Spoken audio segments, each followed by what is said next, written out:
I mean, Paul McCartney said to me, it's funny, he said two things to me quite poignantly. He said, I can't believe all these songs have come out of this small body, he said to me once. And he also said, it's, you write a song on the back of a paper bag or on a thing, and the scale of it becomes so huge. Lovely to have you in the studio. Thank you, lovely to be here. Huge pleasure. And we are talking about the Beatles Anthology. And obviously this is something that it's 30 years, unbelievably, 1995 since the first one was released, obviously produced by your father. How long has the idea of getting this off the ground been in the works? I think it stemmed from our lockdown project was the Get Back film with Peter Jackson. And Peter Jackson is obviously an amazing director. He formed new technology which could restore, visual media. He did a famous First World War movie. And he wanted to restore Anthology, which was made 30 years ago on video, make it look good. And then with all the work I've done over the years, they wanted me to look at the audio and see whether I could, do that as well. So the album stems from doing the TV series again, which comes out in Disney. It's taken about a year to do. Wow, it's quite incredible. I also can't believe it's been 30 years. Well, it's the first thing I ever worked on. I'd never had any ambitions to work on any Beatles material. And my dad started losing his hearing, so I became his ears. And I was still at college, I think. I was at Manchester University, and he told me that for the first time since 1970, he was asked to work on Beatles stuff. So I came into Abbey Road and helped work on the very first thing 30 years ago. My goodness. Was it quite an emotional experience for you to curate this anthology again? I mean, are you sort of immune to the effects of the music now, where you've heard it so many times?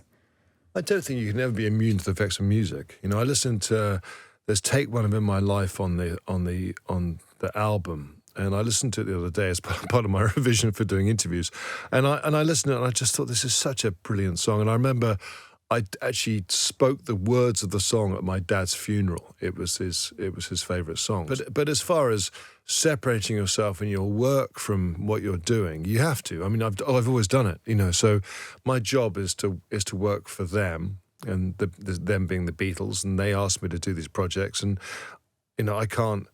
I have to make these decisions, but it can't be based on just personal preferences. But do you get to the point sometimes where I know there's music that I can hear 100 times and, it sort of washes over you a bit, and then there's just a point, and it's whether it's the time of day or where you are or who you're with, and all of a sudden it just hits differently again. Do you still find that? Yeah, it's a funny thing. So I have this sort of role in life where people really think I care about how things sound. And my job with the Beatles, I've done Rolling Stones, Beach Boys, In Excess. I've done all these bands that want me to collate their material and make it sound good. I really believe, though, that you can be listening to something that sounds terrible and be with someone you love, or have an emotional moment, or be happy, and it sounds the best it ever has done. Because I think we're touched by different circumstances, and quite often I actually quite like working in rooms. My own personal room's a bit like a laboratory in a way. There's no candles burning or something like that, because my job is slightly different. It's like so yeah, but I'm completely emotionally involved in music. Do you also have an old school record player, and do you still listen to sort of vinyls as well as listening digitally? I have a thing called a Ren Silver, which is a American company which makes amazing kind of beautiful sort of 1970s or 60s cabinets with a vinyl record player in it. Wow. And they're very expensive, but yes, I love the idea. I love the physical action of putting on music. There's a different thing. And the first Beatles album that the Beatles asked me to sort of mix was Sgt. Pepper's. And I have a lot of attention to detail in what I do. And then vinyl, which I have no control over vinyl, being a control freak, I have no control of the sound. I put on the vinyl I'd done of that, and that sounded to me just beautiful. Mm. So yeah, no, I think I'm all for. And my kids, actually, I've got two daughters, and last weekend I spent going through vinyl boxes with one of my daughters, saying you should listen to this record, and she's got a record player in her room.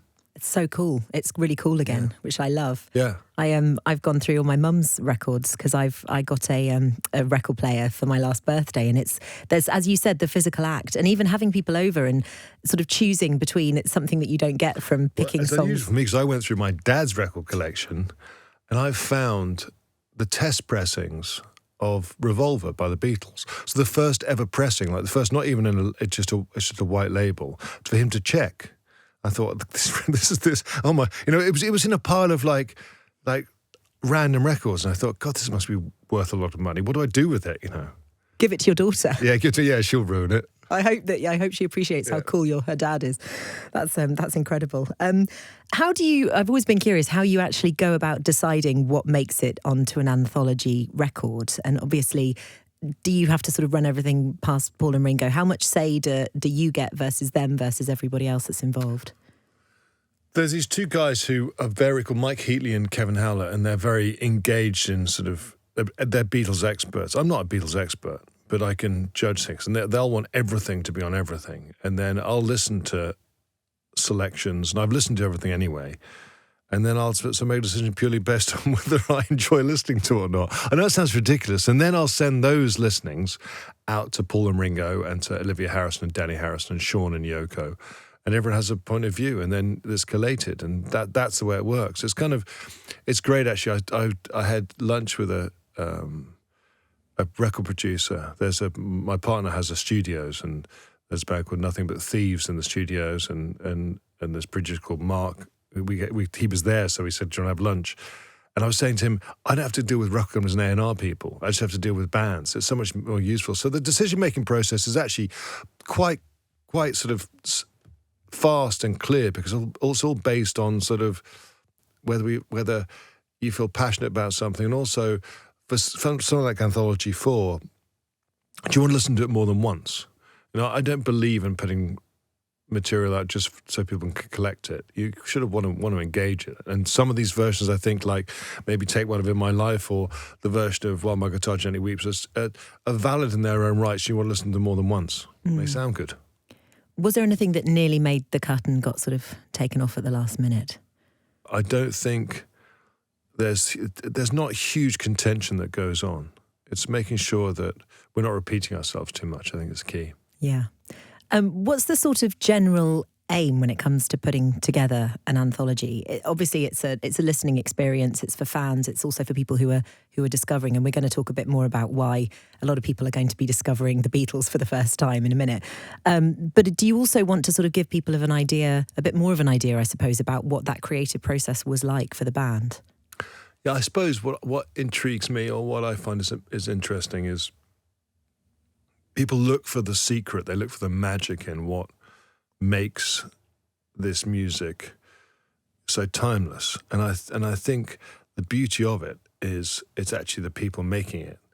And so I love the fact if I can take a tape or a recording, and you can hear the conversations in the studios, whether it be my dad and John Lennon or the Beatles themselves, or in one case, George ordering his lunch, and then they start playing a song.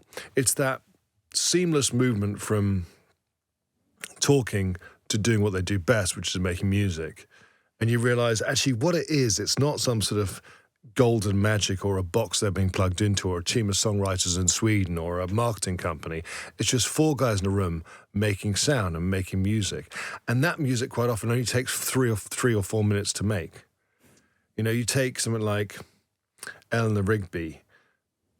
It's a string octet playing once, and then Paul McCartney singing over the top. It's like, and then it's become this timeless thing. Or Yesterday, or there's these songs are. The magic is the immediacy of them, and the fact that they're really good, and there's a complete beauty in the fact that someone's really good, and that it's not some sort of process. And there's so much process in what we do now. It's the purity of it. I totally agree. And I can't remember, I think it was in that film Yesterday, but they said that Beatles songs kind of sound like they were always there. You hear a Beatles song and you think, well, that must have always existed. They sound so simple, and yet, obviously, someone listened to them first. And it's incredible. Paul McCartney said to me, it's funny, he said two things to me quite poignantly. He said, I can't believe all these songs have come out of this small body, he said to me once. And he also said, it's, you write a song on the back of a paper bag, or on a thing, and the scale of it becomes so huge. You don't expect it to become so huge. And I think George Harrison says in this anthology, he said, think about the Beatles, it's no longer about the four of us. It's always the four of us that comes from. The Beatles are way bigger than the four of us, and they'll go on. It goes on without us, you know. And that's true because sadly George now passed away, and they still exist everywhere. And I think that's it. I think the scale of it is so extraordinary, and the impact that it has, and the lives that are touched, and it's such a positive sort. You know, music is so fundamentally positive to what we do. It's so, it doesn't matter whether it's Beatles or whoever it is. It's so important. I mean, absolutely. It's such a cliche to talk about bringing the world together, but I really, truly believe that it does. And I was lucky enough to interview Harris Dickinson not that long ago for a different film that he's doing. I was with him yesterday. Were you? What a charming young man he is. He is. Harry's a really, really nice man. He was talking about his film Urchin, which, you know, was a very small budget but fantastic watch and did very well sort of award season wise. But obviously he's working at the moment with Sam Mendes on the and Beatles. Me. And you, yeah. Of course. I mean, I know it is, and I certainly Sam Mendes first, I'd say. Having spoken to him, I know it is super, super quiet in terms of what you're allowed to say. But I mean, surely the fact that this is going to be rediscovered for a whole new generation. People are going to hear these songs for the first time. They're going to become TikTok memes. These characters are going to live again. Are you very excited first to see that? Well, you know, I am excited because I think that a little Beatles goes a long way. And you know, I certainly wasn't a fan of the Beatles growing up. I wasn't, you know, I was into lots of other things. It was like what? Well, I don't know. I mean, you know, you're in music at the time. I mean, like, you know, me and my sister were into Adam Ant on stage, and then Madness, and then, you know, that was my era. And then there's lots of, and then 90s bands, obviously played in 90s bands, and, you know, I'm friends with Radiohead, and they were contemporaries, and there's loads of bands at the time. And then, you know, one of the best gigs I went to was The Prodigy, playing at a small venue, and it wasn't the Beatles. And, you know, the Beatles are old. They're, you know, 60 years old, you know, and it's not obligatory anyone should listen to them. But I do think their songs do mean a lot. I mean, I think I mixed I'll Follow the Sun, which is a really early song. And we went for dinner, and you know, my partner said to me, "What were you working on today?" And I said, "I was doing this beautiful Beatles song. I'm mixing it." And we played it. We were sort of had a glass, we had a bottle of wine, and we're driving back in an Uber going around Shepherd's Bush. I played her "I'll Follow the Sun," but not the mix I'd done, but just, I said, "It's such a nice song, this." And we listened to it in the car, and we sort of got down the road, and the Uber driver said, "What is this music you're playing?" I said, it's called "I'll Follow the Sun." He goes, "What's the band?" I said, "It's the Beatles." He went, "Oh, this band, the Beatles." And he was listening to Arabic radio.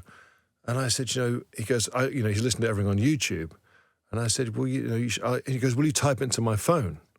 And I said, "Yeah." I said, and I thought to myself, that's amazing. This guy had no idea what this was, but he heard the sound and he really liked it. And it's a completely different background, you know, but it made him feel good. And I think that's the key. It's like, if it makes you feel good and doesn't harm you, there's, you know, lots of things in life make you feel good but harm you. And the Beatles are quite a good antidote for that. Very wholesome, as the Gen Z say, I think now. Obviously, the last few years, talking about Sam Mendes' biopics upcoming, but the last few years have been incredibly fruitful, generally, for the Beatles. We've had Now and Then, re-releases. Obviously, we've got the upcoming films. Such a difficult question, but what do you think, other than that sort of idea of general wholesomeness and just incredible musical talent, but what would you put down their enduring success to? I think the fact that music touches people. I think it's simple as that. It's like, you know, I remember working years ago on Beatles Rock Band. There was a whole Guitar Hero and Rock Band, these video games with plastic guitars. I remember doing that. And my girls they're now 18 and 16.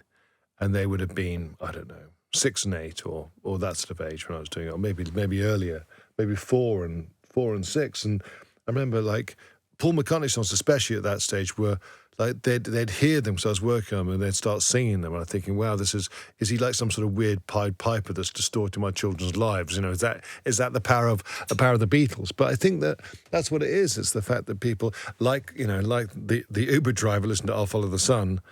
There's something about the humanity of what they do that we connect with. And I think that's why it's enduring. And I think also the other thing about the Beatles is that in a period of 7 years, they made 250 songs, which is a lot. You know, it's crazy, their output. The thing about the Beatles, that's very hard.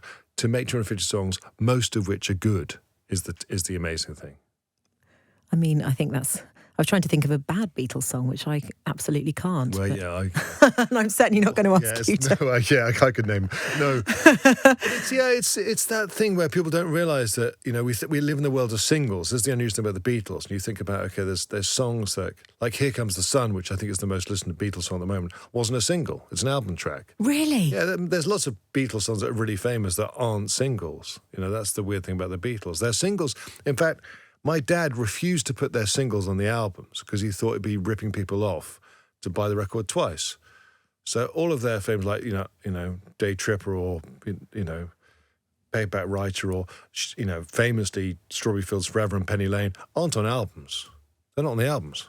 God, that's incredible. The difference now. Yeah. And I was listening to the Lily Allen album this morning, and I was thinking that I think maybe that is moving back into people are consuming albums. She's great because she's writing, you know, she's creating an artwork based on her emotional experiences, which I think that isn't, you know, it's different. It's like watching, for instance, you know, if you look at the movie world, you have a lot of films which are made now by Apple, Amazon, Netflix, etc., and are funded, and you can sense they're made, even though they're well made, they're made by corporations, like designing a roller coaster ride. You have your ups and downs, you have your loop-the-loops, and you get to resolve at the end.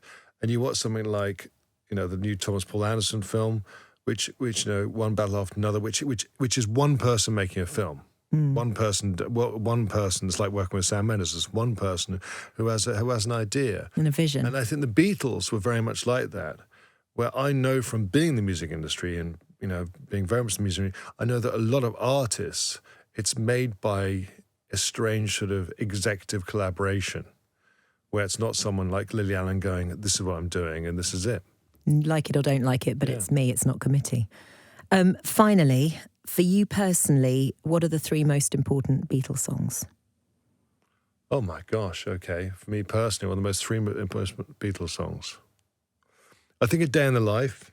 You know, I have the original score of A Day in the Life, so my dad's orchestral thing, which he gave me, and it's a song that really touches me. From John's voice at the opening to Paul's middle section, it's definitely, you know, it's a poignant song, not only because it's the orchestral crescendo and that craziness that's in there. It's it's complex but simple. It's a really amazing song. I think possibly In My Life, because, you know, it is an incredible lyric. I spoke the words at my dad's funeral. It was one of his favourite songs. It changes. I kind of like You Never Give Me Your Money from Abbey Road. I like the fact, I love that second half of Abbey Road. But I don't know, it's like... Picking a favourite child.